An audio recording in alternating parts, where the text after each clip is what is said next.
احمدہ ونصلی علی رسولہ الکریم اما بعد فاعوذ باللہ من الشیطان الرجیم بسم اللہ الرحمن الرحیم۔ آیت نمبر 133، 34 اور 35 سورہ نساء 5واں پارہ پڑھنے کا ہم نے شرف حاصل کیا، جس میں اللہ رب العزت ارشاد فرماتا ہے ان یشاء، اگر وہ چاہے، یذہبکم، تمہیں لے جائے، ایھا الناس، اے لوگو، اگر وہ چاہے تو اے لوگو تمہیں لے جائے، ویأتی، اور لے آئے، بآخرین، دوسروں کو، وکان اللہ علی ذلک قدیرا، اور اللہ رب العزت اس پر کیا ہے؟ قادر ہے۔ اس آیت میں یہ بیان ہو رہا ہے خاص کر مشرکین، کفار، جو آقا کریم علیہ الصلاۃ والسلام کو اذیت پہنچاتے تھے اور آپ کی دعوت کو ایکسیپٹ نہیں کرتے تھے، مسترد کر دیتے تھے، تو اس کے اوپر اللہ رب العزت نے اپنے قہر کا اور ان پر سختی کا اظہار کرتے ہوئے فرمایا کہ تم اپنے آپ کو کیا سمجھتے ہو؟ اگر رب چاہے تو تمہیں فنا کر دے اور تمہاری جگہ ایسی قوم لے آئے جو اس کی اطاعت بھی کرے، اس کی فرما برداری بھی کرے۔ وہ اس پر قادر ہے، اگر تمہیں ختم کر دے، تمہیں فنا کے گھاٹ اتار دے اور تمہاری جگہ پہ ایک ایسی قوم لے آئے جو اس کی فرما بردار ہو۔ اللہ اس پر کیا ہے؟ قادر ہے۔ تو اگلی یہ جو آج کی جو آیت ہے، یہ جو پہلی، اس کا پچھلے درس سے تعلق تھا۔ دوسرا فرمایا من کان یرید ثواب الدنیا فعند اللہ ثواب الدنیا والآخرہ، جو دنیا کا انعام چاہے، من کان یرید ثواب الدنیا، دنیا کا ثواب یعنی دنیا کا انعام چاہے، فعند اللہ، پس اللہ کے نزدیک، ثواب الدنیا والآخرہ، دنیا کا ثواب بھی اور آخرت کا بھی، یعنی اس کے پاس دونوں جہانوں کا انعام ہے۔ وکان اللہ سمیعا بصیرا، اور اللہ رب العزت سننے والا اور دیکھنے والا ہے، سنتا ہے، دیکھتا ہے۔ تو اس آیت کا معنی یہ ہے کہ جس کو اپنے عمل سے دنیا مقصود ہو، اعمال کے ذریعے سے، اپنے کردار کے ذریعے سے دنیا اور دنیا کے اندر جاہ و مال، عزت، مقام چاہیے، تو فرمایا کہ جو دنیا چاہتا ہے اس کو آخرت نہیں ملتی۔ تو دنیا چاہنے والا، دنیا اگر اسے مقصود ہے تو وہ دنیا ہی پا سکتا ہے، لیکن وہ ثواب آخرت سے کیا ہوتا ہے؟ محروم رہتا ہے۔ اور جس نے امر رضا الہی اور ثواب آخرت کے لیے کیا ہو، کوئی بھی کام ہو نیک جائز، اس میں سب سے پہلی نیت ہونی چاہیے اللہ کی رضا حاصل کرنے کے لیے۔ تو فرمایا جس نے امر رضا الہی اور ثواب آخرت کے لیے کیا ہو تو اللہ رب العزت دنیا اور آخرت دونوں میں اسے ثواب عطا کرنے والا ہے۔ دنیا تو اسے مل ہی جائے گی، لیکن فرمایا اس کو آخرت میں بھی اس کا کیا ملے گا؟ مقام ملے گا، اجر ملے گا۔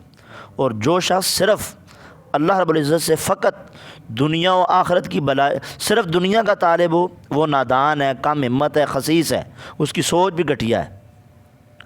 بلکہ فرمایا اللہ کے پاس دنیا و آخرت سب کچھ ہے، تو اس سے جب بھی مانگو، دنیا بھی مانگو، دنیا کی بلائی بھی مانگو اور آخرت کی بلائی بھی مانگو۔ بہترین دعا ربنا آتینا فی الدنیا حسنۃ وفی الآخرۃ حسنۃ وقنا عذاب النار، بہترین دعا جو ہم ہر دعا کے بعد مانگتے ہیں، نماز کے بعد۔ تو فرمایا اللہ سے جب بھی مانگو، دنیا کی بلائی بھی مانگو اور آخرت کی بھی بلائی مانگو۔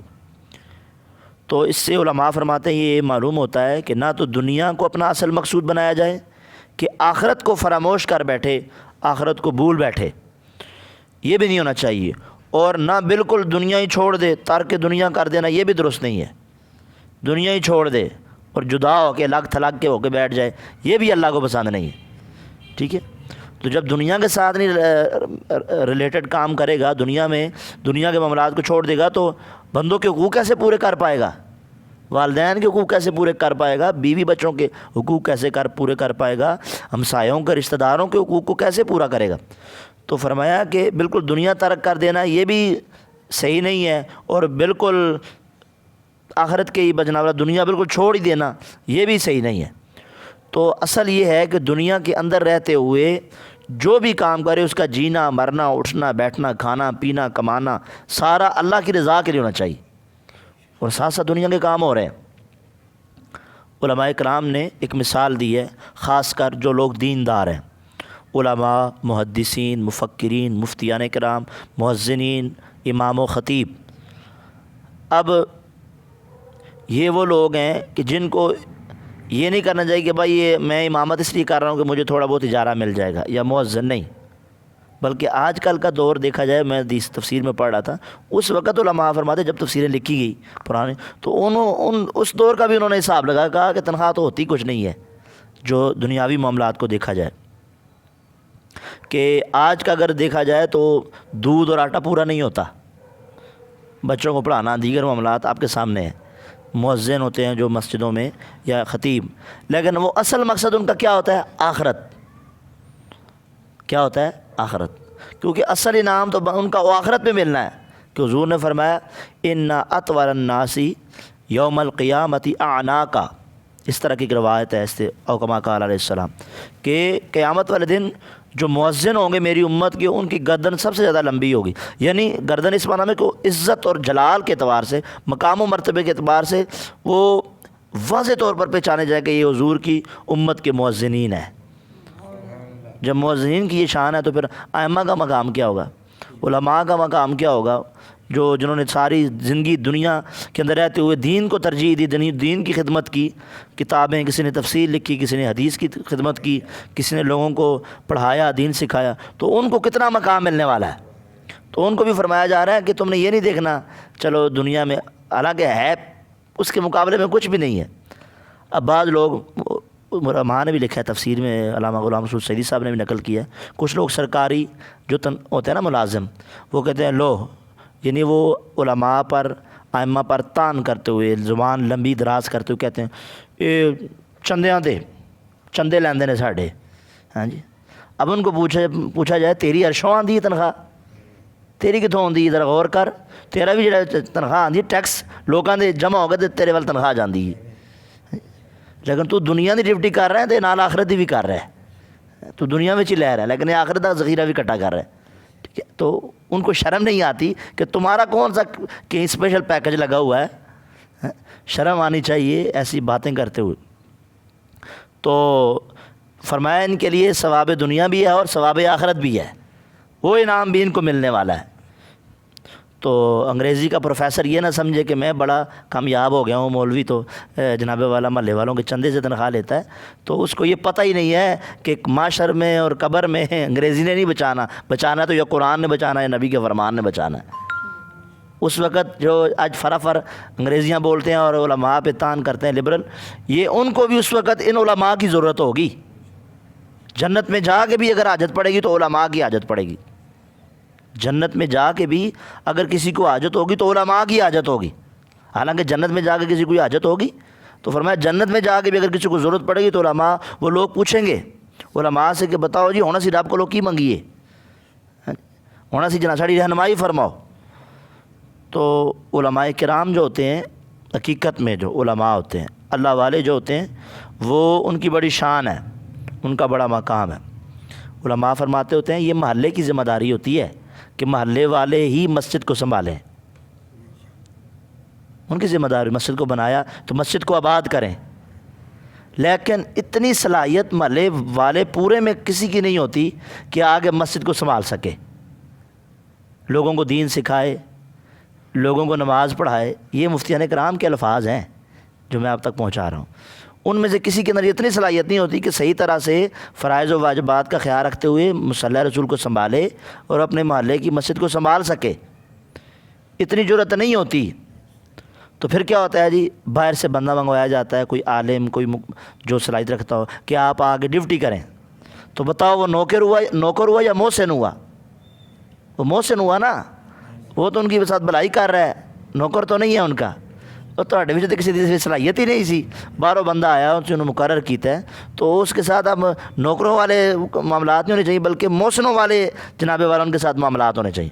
اس کو عزت دینی چاہیے کہ یہ وہ بندہ ہے کہ جو ہماری نماز اللہ تک پہنچاتا ہے، اللہ کی بارگاہ میں پہنچاتا ہے. یا پھر یہ دیکھے کہ یہ مصلی رسول پہ کھڑا ہے، ٹھیک ہے، امامت کے مصلی پہ کھڑا ہے. اگر یہ چیزیں ذہن میں آتی ہیں تو پھر گندے خیالات نہیں بندے کے ذہن میں آتے ہیں.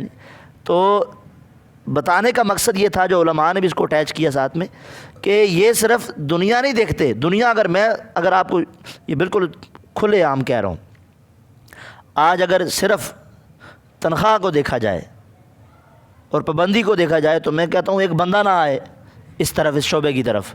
اور آج کتنا دور ہو رہے ہیں تو ہر بندہ جانتا ہے. ہماری عوام کتنا دین کی طرف آ رہی ہے آپ کو پہلے پتہ ہے. نماز پڑھنے صحیح طرح نہیں کوئی ہوندے تو جناب والا مصلی رسول تے کہنے کھڑا ہونا، ممبر تے کہنے وہ واسطے تے بڑے پاپڑ بیلنے پیندے نے. ہاں جی، اگر صحیح مچور بننا ہے، ٹنڈا بننا ہے تو پھر تو کوئی بھی کھلو جائے، کوئی پوچھنے والا ہی نہیں. لیکن اگر صحیح اس نے واقعی ڈیوٹی کرنی ہے، اگر وہ یہ دیکھے کہ مجھے ملتا کیا ہے دنیاوی طور پر، تو ایک بندہ بھی قریب نہ آئے. لیکن حقیقت میں یہ ہے کہ وہ یہ سوچتا ہے یار حقیقت میں زندگی تو آخرت میں بننی ہے، زندگی تو آخرت میں بننی ہے. حافظ قرآن اپنی جگہ پہ سوچ رہا ہوتا ہے، عالم دین اپنی جگہ پہ سوچ رہا ہوتا ہے، ٹھیک ہے. تو وہ تو اس کو دیکھ کے مصلی رسول پہ کھڑا ہوتا ہے. دیتا تو مالک ہے، وہ تو تھوڑے میں بھی برکت ڈال دیتا ہے. ہاں جی، گزارا ہو ہی جاتا ہے، اوکھا سوکھا ہو کے زندگی لنگ ہی جاندی. لیکن جناب والا اصل جو ان کا مشن کیا ہے، مقام اللہ کی رضا اور جو معاشر والے دن اجر ملنا ہے، اس کو دیکھ کے وہ یہ سنبھالتے ہیں.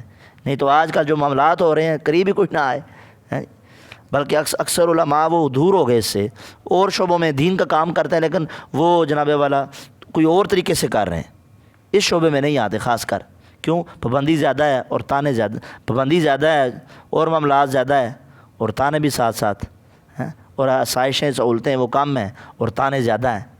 تو اس کو دیکھا جائے تو جناب والا دین کے قریب نہ آئے. لیکن اس قرآن کی آیات کو دیکھا جائے، فرامین مصطفیٰ صلی اللہ علیہ وسلم کو دیکھا جائے تو پھر پتہ چلتا ہے کہ اس کی کتنی زیادہ اہمیت ہے.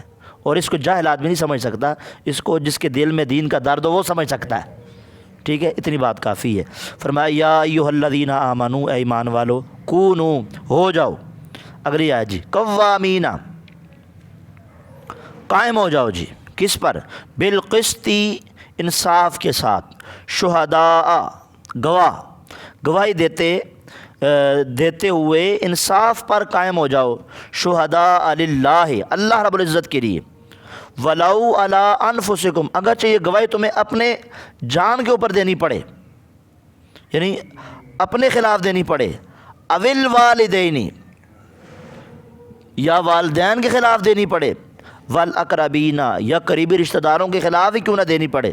لیکن جب بات انصاف کی آئے تو والدین بھی اگر آ رہے ہوں اس کے سامنے تو ان کو بھی معاف نہ کیا جائے. قریبی رشتہ دار، تایا، چاچا، ماما، مسیرا، جو بھی ہے، کزن، جو بھی ہے، وہ اگر آ رہا ہے تو آئے. اگر بات انصاف والی ہو تو انصاف میں یہ نہیں دیکھنا کہ رشتہ دار ہیں، دیکھو اس لیے تو قرآن نے بیان کیا. ٹھیک ہے، فرمایا والاقربین ان یکن غنیا، فرمایا وہ جس کے خلاف تم گواہی دے رہے ہو وہ غنی ہو، پیسے والا، مالدار، وہ غنی ہو، او فقیرن، یا محتاج ہو، فقیر ہو، غریب ہو. کیوں؟ فاللہ اولا بہما، فقیراں تے مالداراں کو زیادہ اولا کیڑا ہے، حقدار کیڑا ہے؟ اللہ رب العزت. اللہ دا حق پہلے وے، لہٰذا جدو گل کرنی تے اللہ دی رضا واسطے حق دی گل کرنی. یہ نہیں ویکھنا فقیر ہے یا غنی ہے یا پیو ہے یا پتر ہے یا چاچا ہے یا تایا ہے یا ماما ہے یا پانجا ہے یا نواسا ہے جو پوتر ہے دوت، یہ نہیں دیکھنا. ٹھیک ہے، فلا تتبعوا الہوا، فرمایا نفسانی خواہش، جو خواہش ہے اس کی پیروی نہ کرنا. ان تعدلوا، یہ کہ تم، فرمایا کہ اگر تم ایسا کرو گے یعنی اپنی خواہش کے پیچھے لگو گے تو پھر عدل نہیں کر پاؤ گے، انصاف نہیں کر پاؤ گے. وَإِن تَلْوُوا، اگر تم ہیر پھیر کرو، او توردو، یا منہ پھیرو اللہ کے حکم سے، انصاف سے. فَإِنَّ اللَّهَ كَانَ بِمَا تَعْمَلُونَ خَبِيرًا، اللہ رب العزت پھر تمہارے کاموں کی کیا کرتا ہے؟ خبر رکھتا ہے. تو اس آیت مبارکہ میں انصاف کے تقاضوں کو پورا کرنے کا حکم بیان کیا گیا جو بڑا ہی اہم ہے۔ جو چیزیں آدمی کو ناانصافی کی طرف مائل کرنے کا سبب بنتی ہیں وہ والدین ہیں، رشتہ دار ہیں، اولاد ہے، مالدار ہے یا بہت غریب ہو۔ فرمایا غریب بھی کیوں نہ ہو اس پہ ترس نہیں کھانا اگر وہ غلط ہے تو، اور اگر مالدار ہے تو اس کو یہ نہیں دیکھنا کہ مالدار ہے، نہیں، جو غلط ہے وہ غلط ہے، جو ظالم ہے وہ ظالم ہے۔ مر جائیں گے ظالم کی حمایت نہ کریں گے، ہم احرار کبھی ترک کی روایت نہ کریں گے۔ جی تو روایات ہماری ہم مسلمانوں کی، حضور کی امتیوں کی یہ ہے کہ ظالم کے ساتھ نہیں کھڑا ہونا جی، جب بھی بات کرنی ہے تو حق کی بات کرنی ہے، انصاف کے ساتھ کھڑا ہونا۔ تو لہٰذا فرمایا کہ جو چیزیں آڑے آتی ہیں، اقربا پروری، رشتہ داری، رشتہ داروں کی طرف داری کرنا، تعلق والوں کی رعایت کرنا، کسی کی امیری کی وجہ سے اس کی حمایت کرنا، یا کسی کی غریبی پر ترس کھا کر دوسرے پر زیادتی کرنا، یہ وہ تمام چیزیں ہیں جو بندے کو انصاف کے کٹہرے تک جانے نہیں دیتی۔ لہذا فرمایا ان سب کو پیچھے رکھنا ہے۔ کیوں؟ ان سب سے زیادہ حق کس کا ہے؟ اللہ رب العزت کا، کیونکہ مرنا ہے، رب کو حساب دینا ہے، یہ تو ادھر ہی رہ جانا ہے سب کچھ، ٹھیک ہے۔ اب ایک ہی مثال اور ایک حدیث، بات ختم۔ آج دیکھو نا، لوگ کہتے ہیں نا یار محلے دار ہے، چھڈو وہ تو باہر دا بندہ ہے، محلے داروں کو ترجیح۔ اب تو رشتہ داری تو بڑی دور، لوگ محلے داری کو بھی نہیں چھوڑتے، محلے داری کو دیکھ کے کہہ دیتے ہیں چھڈو محلے دار ہے، وہ دی سائڈ لو۔ اب یہ نہیں دیکھتے محلے دار ہے تو ظلم تو وہ کر رہا ہے، غضب وہ کر رہا ہے، کسی پر ناانصافی کر رہا ہے، تو محلے داری تو دور کی بات۔ فرمایا رشتہ داروں میں اگر والد بھی ہو تو تب بھی غلط اگر کر رہا ہے تو اس کا ساتھ نہ دیا جائے۔ اب اس کی مثال حضرت عائشہ صدیقہ رضی اللہ تعالیٰ عنہ فرماتی ہیں، قریش کا قبیلہ تھا، اس کی ایک عورت نے چوری کر دی جناب، صحیح بخاری، چوری کی تو اس کے خاندان والے جو تھے حضرت اسامہ بن زید رضی اللہ تعالیٰ عنہ، ان کے ساتھ ان کا تعلق تھا، اور یہ حضور علیہ السلام کے قریبی تھے، قربت رکھتے تھے۔ تو انہوں نے سفارش کی اسامہ بن زید رضی اللہ عنہ کو، تسی جا کے سفارش کرو حضور نو کہ دیتے حد جاری نہ ہاتھ نہ کٹیا جائے، یعنی دیتے حد جاری نہ کی جائے۔ اب اسامہ بن زید رضی اللہ عنہ جب ان کو خاندان والوں نے آگے کیا، قبیلے والوں نے، تو یہ آگے اور جا کر انہوں نے سفارش کر دی حضور علیہ السلام کی بارگاہ میں کہ تھوڑا جد رحم کرو، یہ دیتے انہوں کو رعایت کر دیو، چھڑ دیو، ہاں جی، جس طرح سفارش کی جاتی ہے۔ تو آپ نے آگے سے حضور علیہ السلام کی بارگاہ میں جب انہوں نے سفارش کی نا، تو حضور علیہ السلام نے فرمایا کیا تم اللہ کی حدوں میں سے ایک حد کے بارے میں سفارش کرتے ہو؟ حدود اللہ کے بارے میں سفارش کرتے ہو؟ حضور علیہ السلام کھڑے ہو گئے، خطبہ ارشاد فرمایا سب کو سامنے کر کے، فرمایا تم سے پہلے لوگوں کو اس بات نے ہلاک کیا کہ جب ان میں سے کوئی معزز شخص چوری کرتا تو اسے چھوڑ دیتے، اور جب کوئی کمزور چوری کرتا تو اس پر حد قائم کر دیتے۔ یہی ہمارے ملک میں نہیں ہو رہا ہے، ہاں جی، چوراں واسطے رپورٹاں بھی بن جاندیاں نے، امریکہ تو رپورٹ بن کے آ جاندی ہے، اے تے بن جناب والا یہ پھپھڑے خراب نے، یہ پتا بھی خراب ہے، وہ سارا کچھ خراب ہو جاتا ہے، منٹوں میں رپورٹ، تے غریب آدمی وہ جیلوں میں چھڑ دیا، انہوں پھانسی بھی لگ جاندی۔ تو فرمایا اس طرح جتنی مرضی کرے نا نہیں آ سکتی ترقی، جب غریب اور امیر کو ایک ہی کٹہرے میں نہ لایا جائے، ایک ہی قانون نہ بنایا جائے سب کے لیے۔ تو حضور علیہ السلام نے کیا فرمایا؟ حدیث یاد کرو، فرمایا تم سے پہلے لوگوں کو اس بات نے ہلاک کیا جب ان میں سے کوئی معزز شخص چوری کرتا تو اسے چھوڑ دیتے، اور جب کوئی کمزور چوری کرتا تو اس پر حد قائم کر دیتے۔ آپ نے فرمایا اللہ کی قسم، اللہ عز و جل کی قسم، اگر فاطمہ بنت محمد رضی اللہ تعالی عنہا بھی چوری کر لیتی تو میں اس کا بھی ہاتھ کاٹ دیتا۔ اسامہ بن زید تم اپنے قبیلے والے کی عورت کی بات کرتے ہو، اگر میری بیٹی اگر فاطمہ بھی چوری کر لینا تو میں اس کے بھی ہاتھ کاٹ دوں، حالانکہ وہ اس سے پاک ہے، محفوظ ہیں، اللہ نے ان کو خطا سے محفوظ رکھا ہے، وہ ایسا کام نہیں کر سکتے۔ لیکن حضور نے معیار بیان کیا، یہ معیار ہے دین کا، غریب کے لیے اور امیر کے لیے کوئی اور نہیں ہوتا، سب ایک ہی ہیں، ایک ہی صف میں کھڑے ہو گئے، محمود و ایاز، نہ رہا بندہ نہ بندہ نواز، تو ایک ہی صف میں کھڑے ہو گئے۔ تو فرمایا اگر فاطمہ بنت محمد بھی چوری کر لیتی رضی اللہ تعالی عنہا صلی اللہ علیہ وسلم، تو فرمایا کہ ان کا بھی ہاتھ کیا کر دیا؟ میں کاٹ دیتا۔ تو یہاں تو قانون کیا، فیصلے راتوں رات چینج ہو جاتے ہیں، تو پھر وہ ترقی نہیں آتی وہاں پہ۔ اللہ تعالیٰ ہم سب کو عمل کی توفیق عطا فرمائے، قرآن و سنت پر ہم سب کو چلنے کی توفیق عطا فرمائے۔ وما علیہ الا البلاغ المبین۔